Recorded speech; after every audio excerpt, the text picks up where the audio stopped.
Hey community, I want to take a minute and personally invite you to the Worship Innovators Conference, taking place this year in Chicago, October 2 and 3.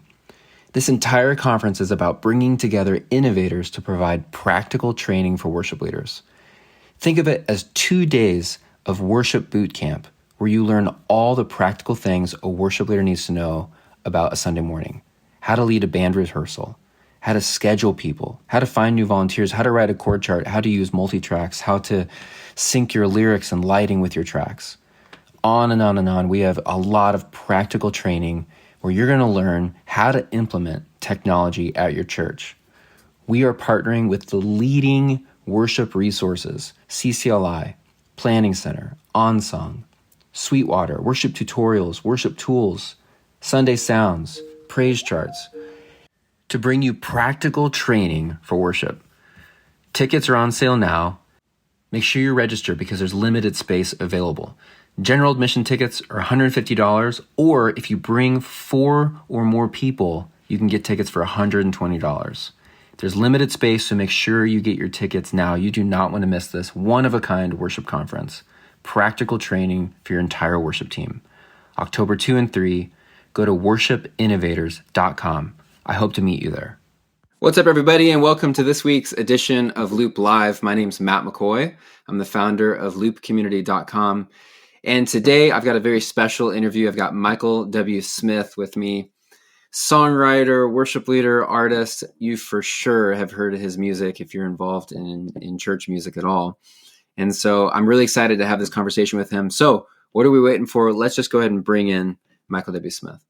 Hey, Michael. Man, how's it going? Thanks for having me. Appreciate it. Yeah, thanks so much for joining us. Are you coming to us from Tennessee, or where in the world are you?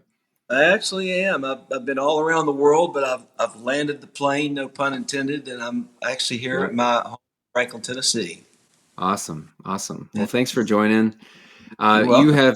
You have had a huge impact on so many worship leaders and songwriters, and I was actually thinking before this interview, I was thinking about how I first heard of you. And I remember my parents were pastors of a vineyard church in Southern California, in San Diego. And I remember my mom getting a tape and playing it in a car, like a tape cassette, and it had Friends on it. And Okay. I remember that was the first song I ever heard from you. And then I remember Place in This World, which actually still goes down as like one of my all-time favorite songs. And your live performance of it at the Doves, I think, is so good. Thank you. And then of course the Worship Forever albums. My wife was telling me that when she was a kid, her favorite song when she was like 6 years old, 7 years old was Prince of Peace from the Worship album. Yeah, I remember that one as well. Yeah, and I just played it recently for my kids, just because I thought they would love it. So, anyways, thank you for what you have done for so many years to impact churches and worship leaders, and I mean, music, all types of music, really. So I'm curious if you could just tell us the story of how you started leading worship. Like, who taught you? Who inspired you? Who got you going into even doing church music?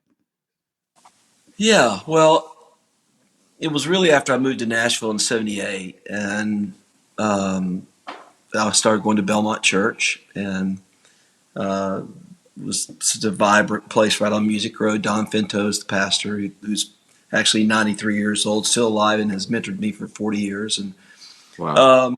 but I was just so moved by what was going on worship-wise back in the '80s, and Yeah. I got asked to play piano one day, and I just kind of thought, gosh, I think this is part of my calling, and then at some point, I guess within the year, I just started leading worship. So had some mentors, obviously, there at Belmont. It's so interesting because that first worship album that came out, I have a whole different analysis of worship, because I think it's a lifestyle, and we all sort of equate it to Sunday mornings and music, and it's so much bigger than that. But that first vertical record, Worship, which came out on actually 9/11 in 2001, the day we got attacked, I was leading worship for 19 years before that record ever came out. Wow. But I just learned a lot from the worship leaders at Belmont, and then just knew the calling on my life, and Yeah. there's It's nothing quite better, especially when you get to do it around the world and just really see the Yeah. atmosphere shift, things happen. So Yeah, and I guess it's interesting because when I think about my question, it was we are talking, I guess, about you are involved in music and you've got these worship albums, which are like kind of these church songs. But then you also have CCM music, like I was referencing, like the Friends and Place in This World, Go West, or not Go West, but like the really early ones, and right, all the pop stuff. So all the pop stuff. Is that what you call it? Okay. yeah. Um, and what made you want to, when you were thinking about doing the Worship Forever album, what was it that made you want to do that? Because you were coming out from a lot of pop music at that point. Well, it really was. Honestly, it's a long story. I'll give you the short story. It happened because of what happened when we were having Gospel Music Week, which used to be a big thing in Nashville. Everybody would come from around the world, and we would all meet in downtown Nashville Yeah. and hobnob, and everybody's doing their thing. And I there was at some point it started to feel a little uncomfortable. Like, why are we doing this? It seemed to be a lot of ego and who's selling the most records. And so at some point, um, it was actually the spring of 2001. Somebody came to me and said, "Hey," felt the same way that I felt, Yeah. and asked if I would consider maybe starting off Gospel Music Week with a worship service at the Rodman Auditorium, and maybe that would help us sort of anchor the week and kind of sort of would just help us get out of this funk that we're in terms of pride and all that. So whatever. It's a long story, but whatever. Yeah. And it was a good idea. I said, if I could just have some creative control, I Yeah. don't want to write, but I want to invite every artist every artist to be in the choir, Yeah. and everybody drop your ego at the door, and we're all going to come and we're going to lead people in worship. And so we did.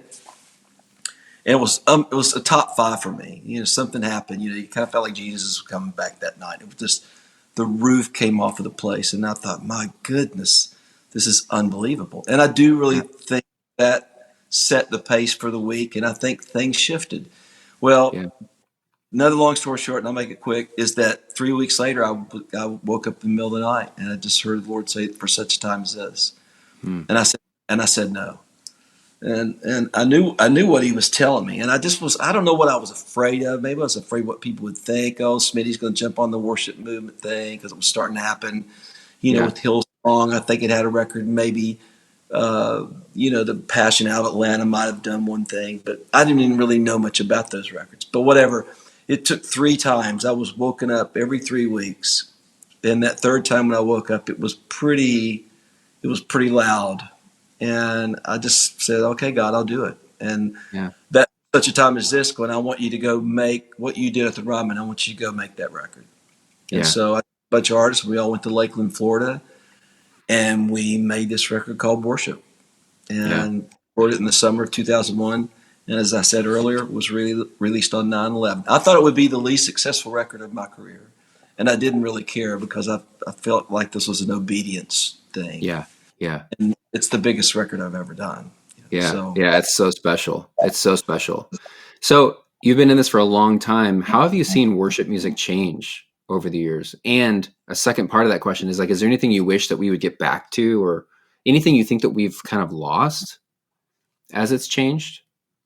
well, I mean, I think things had gotten better, and I think we got issues too. I mean, Yeah. if I could go back and tell myself something, I would just say, it's not about you. Yeah. And I got some concerns about the performance aspect of worship, and Yeah. we're rattled and dazzled by lights, and I mean, I get that, and I think there's a healthy balance of all of that. Um, I think we need more vertical songs. I mean, Debbie and I were my wife and I were talking about this. What it said: sing psalms to one another and encourage one another. And I get that, but we need more songs that declaring who He is.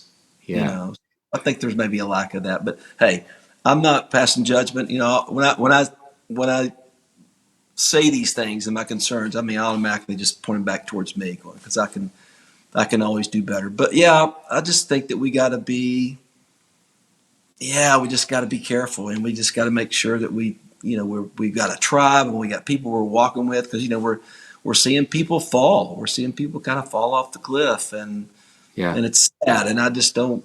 Uh, that's not my destiny, and I'm by the grace of Yeah. God, I'm going to reach well. So Yeah. Yeah. Well, if you could go back, let's just say you're sitting over coffee with like a young worship leader who's just getting started. They're 18 years old, 16, maybe even younger. Go back and tell a younger version of yourself or a young worship leader, like, what's just some advice for the road ahead? What would you say? And I think you kind of already hinted to it a little bit there. well, I would say it's not about you. Yeah. That'd probably be the first thing I'd say. Yeah. Um, yeah, just I mean, I think you're either gifted to do it or you're not. Mm. And unfortunately, there's some people probably leading worship that probably don't need to be, but you have compassion on those people because they probably have a very pure heart, and it's Yeah. okay. And Yeah. um, but and obviously songs are important, and because your job is well, first of all, I'm trying to kind of gather all my thoughts on this. Is that he's looking for people that are humble. Yeah. If you're not humble, he's not. You're destined to fall. And Mm-hmm. humility. I always say, every time I lead worship or even do a concert, God, let my posture be beautiful. Let me just be clothed in humility. And if there's any rock star thing coming at me, let me diffuse it. Mm-hmm. So what your posture does, you're either up there being a rock star or you're sort of deflecting the glory. And Yeah. then, yeah, and then just lead with great humility, I guess. I mean, I could probably talk about this for a long, long time, but there's a lot of little nuggets that I think um, are good. I think a worship leader's main objective is change the atmosphere where God can meet people. That's your Mm. job. You change the atmosphere. You usher in these, hopefully singing these songs that just sort of, oof, the darkness flees, and all of a sudden it makes this pathway to where people can really hear from God. Yeah. I mean, there's probably many things I could say. But that's probably the main thing I would say is just Yeah. let's see the atmosphere shift. What would you say your focus is right now? Like when you're in music and when you sit down to write a song, are you thinking worship or are you thinking kind of like the CCM pop world? I'm thinking about like just it's amazing to me the broad spectrum of music you've covered with like Go West Young Man all the way to like Worship Forever and like the latest um, Worship Again album. Like where are you at right now typically? You know what? I'm not really sure where I'm at. I mean, when I say that, I never know what I'm going to write, and I've never. I mean, I've been intentional about certain projects like a Christmas record or an instrumental record, but I, every time I sit down to try to write something that's worship or pop, or I'm going to write this, it's a disaster. At least for me, I'm wired different. Like today, I just got my piano tuned in my great room, and I was writing what I thought were these beautiful cinematic pieces of music. Yeah. And so I never know what's going to come out. I got a Yeah. little pop little thing here, and all of a sudden I got this cinematic thing. It sounds like it should be in a movie, or I was writing something with Tony Wood the other day, just going, "Oh my gosh, I think there's something here in terms Yeah. of worship." So, Yeah. so I think it's just I've been doing it for so long. I don't feel like I have anything to prove. I don't need another award. I don't need another song on the radio. I Yeah. just want. I always feel like this when I play I think of the movie. I remember when I saw the movie Chariots of Fire and Eric Liddell, and when he said, and I'll never forget it when I was sitting in the theater, and he said, "When I run, I feel His pleasure," and Hmm. I broke down in the theater because I thought, when I put my hands on the piano, I feel His pleasure. Hmm. Wow. Yeah, So that's amazing. sometimes some of this music, maybe it doesn't need to be on a global scale. Maybe these little melodies that I write are just I'm just playing for the King. Yeah. Yeah. That's amazing. Yeah. All right, my last question for you, and this is more of just my own guilty pleasure. This is for me. This isn't for Oh, any of the listeners. I'm curious. Tell me the story behind Place in This World. Can we go back uh, that far? it was probably a lot of there were a lot back in the day. We were reading letters, and I had a girl that was working for me and would read all these letters I got, and especially for some reason, young girls and they're suicidal and they're abused and it's sad stuff, man. Really, Yeah. and a lot of those letters inspired a lot of my songs. Hmm. But I think there was one letter I got where a girl was just she had been abused, she was contemplating suicide, and she just said, "Man, Michael said I'm just trying to find my place in this world." I think she actually Hmm. said that, Wow. and so and I remember that, but I didn't write the melody till I actually really didn't even think about that line until I in my basement here, actually here at this house. I went down and wrote that piece of music in about 5 minutes. Wow. I remember thinking, going, "Gosh, I think there's something here." And immediately, right when I wrote the melody, I kept thinking, "Oh my goodness, maybe this is should be called Place in This World." Hmm. Wow. I went to Wayne Kirkpatrick and Amy Grant, and we started to Yeah. talk about these letters, and they started Yeah. to craft the lyric, and I'm still singing it. It's still one of my favorite things I've ever written. So Yeah. I was gonna ask if you still play it live. Like, do you have to? Is play. that a song you would play every night? Like whenever you go out? Yeah, there was a phase where I didn't do it. Maybe on a couple, maybe where we were just kind of mainly on the vertical stuff. But this world tour that I did, I played it every night. Yeah. I played Friends every night, and Yeah. um, yeah, and you look in the audience and you can just kind of see people's faces of Yeah. the song was a part of the fabric of their life. I don't know their story, but Yeah. hopefully that song had some sort of redemptive place in their life, but Yeah. it's an important song, I think, and that's why I'm still singing it. It's Yeah. high. My dad would say, "Son, why do you write this song so high?" It Yeah. sound good up there, Dad. Now I wish I would have listened to him because that's pretty wide range, Yeah.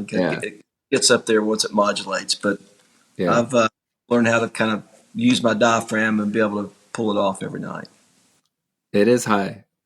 And sometimes Yeah. the melody can, like when I've tried to play it too, sometimes the melody can be hard to like, it almost feels like it's changing keys, like as you're singing it.